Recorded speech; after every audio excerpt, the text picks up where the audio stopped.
মুসা নবী একদিন রাস্তা দিয়ে হাঁটতেছেন, দেখে পাহাড়ের পাশে একটা পাথর কান্না করে। নবী কয়, কাঁদো কেন? পাথরের জবান খুলিয়া গেল। ও নবী, আপনি নাকি আল্লাহর কাছে কথা বলতে যাইতেছেন, আমার একটু অনুরোধ, আমার মাওলায় নাকি বলছে জাহান্নামের আগুন পাথর দ্বারা মানুষ দ্বারা জ্বালাবে, ওই ভয়ে কাঁদতেছি, আল্লাহ নিয়ে আমার একটু মাফ কইরা দেয়, জানাইন আমারে। মুসা নবী আমার মাওলার সাথে কথা বইলা বিদায় রওয়ানা। আল্লাহ কয়, ও মুসা, পাথরের কথা কি ভুলে গেছো? মুসা নবী কয়, হ্যাঁ ভুলিয়া গেছি। আল্লাহ কয়, মুসা পাথরের জানায় দাও, আমি এই পাথরের মাফ করে দিলাম। মুসা নবী ওই পথ দিয়া রওয়ানা। পাথরের ডাক দিয়া কয়, পাথর আর কাঁদিও না, আমার মাওলায় তোমারে মাফ করিয়ে দিছে। পাথর এই কথা শুনলো, মুসা নবী চলে গেলেন। কিছুদিন পরে আবার ওই পথ দিয়া রওয়ানা, মাওলার দরবারে যাইতেছেন মুসা নবী। দেখে পাথর আজও কান্না থামায় নাই। আল্লাহর নবী বলে, পাথর, যেই ভয়ে কান্না করছো, সুসংবাদ দিলাম তোমারে আল্লাহ মাফ করছেন, আবার কেন কান্না করো? পাথর ডাক দিয়া কয়, নবী মুসা, এতদিন কান্না করে বুঝেছি আমার মাওলার কাছে কান্না বড় প্রিয়।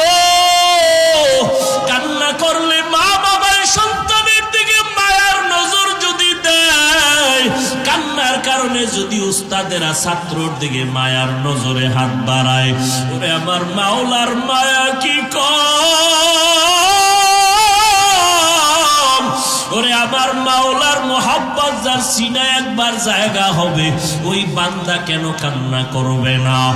ও মানুষ, তোদের অন্তর এত কেন শক্ত? পাথর পর্যন্ত আল্লাহর ভয়ে নহর জারি করে দিয়েছে।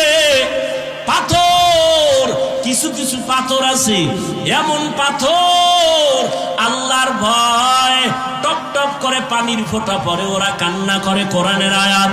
আবার কিছু পাথর এমন আছে, যেই পাথরগুলো আল্লাহর ভয়ে শুধু লাফাইতে থাকে। وَإِنَّ مِنْهَا لَمَا يَهْبِطُ مِنْ خَشْيَةِ اللَّهِ, যেই পাথর 50 জনে ধইরা লড়াতে পারে না, ওই পাথর পাহাড়ের চূড়ার থেকে নিচে পড়ে যায়, নিচের থেকে লাফ দিয়ে আর এক জায়গায় পড়ে যায়। পাথর যদি আমার মাওলার ভয় লাফাইতে পারে, ওরে মাওলার যারা আশিক, জাহান্নামের ভয় কেন লাফাইবে না? ওই কপাল পোড়ারা বুঝে না। এই জন্য আমি ঢাকায় সেদিন বলেছি, তোমার সাথে তর্ক নাই, আল্লাহওয়ালাদের বয়ানে বসো, তখন আর জবাব দেওয়া লাগবে না, তুমি নিজেই বুঝবা মাওলার আশেকরা কেন চিৎকার দেয়, লাভ দেয়। আসিয়া একদিন মাথা আশ্রাইতেছে, হঠাৎ চিরুনিটা নিচে বইরা গেছে, হঠাৎ করে জবান থেকে মাওলার নাম বের হয়ে গেছে। ফেরাউন পাশে দাঁড়ানো। ফেরাউন ডাক দিয়া কয়, রে আসিয়া, কার নাম কইলা? আসিয়া চিন্তা করলো, এতদিন গোপন রাখছি, হঠাৎ যেহেতু বের হইয়াই গেছে, আর এই নাম গোপন করব না। আসিয়া ডাক দিয়া কয়, ফেরাউন, আমি আমার মাওলার নামের উচ্চারণ করেছি।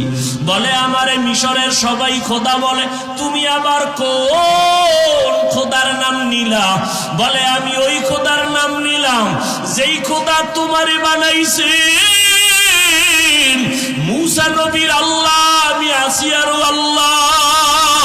ফেরাউন বলে, খবরদার, আর একবারও নাম নিবা না। বলে, তুমি আমার কল্লা নিতে পারো, আমি মাওলারে দিতে পারবো না।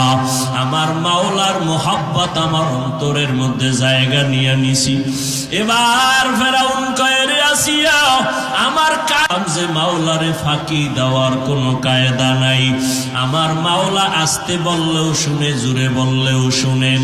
ফেরাউন শেষ পর্যন্ত আসিয়াকে রশি লাগাইয়া ফাঁসির মঞ্চে নিয়ে যাবে শুলিবিদ্ধ করার জন্য। যখন রেডি হয়ে গেল, আসিয়া কান্না করে আমার মাওলার কাছে।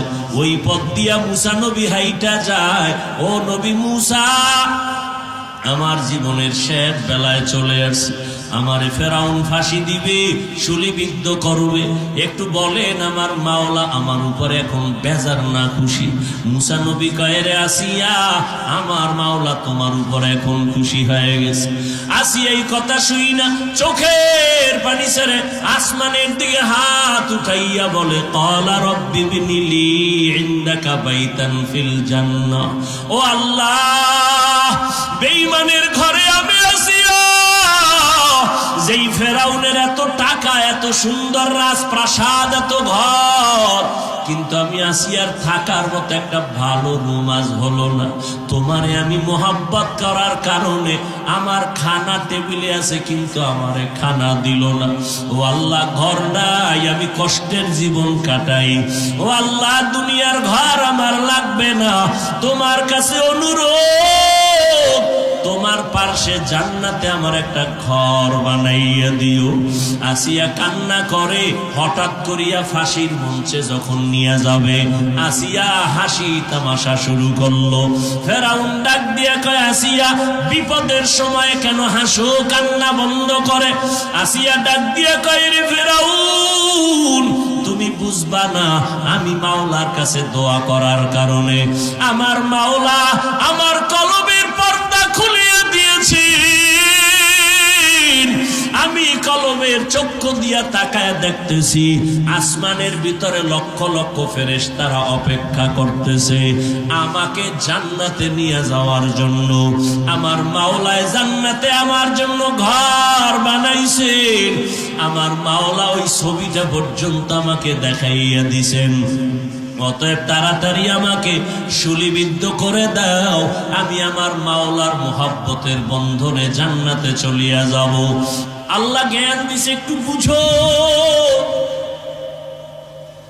আল্লাহ বলেন, মুমিনেরা ঈমান আনো, খাঁটি মুসলমান না হইয়া মরবা না।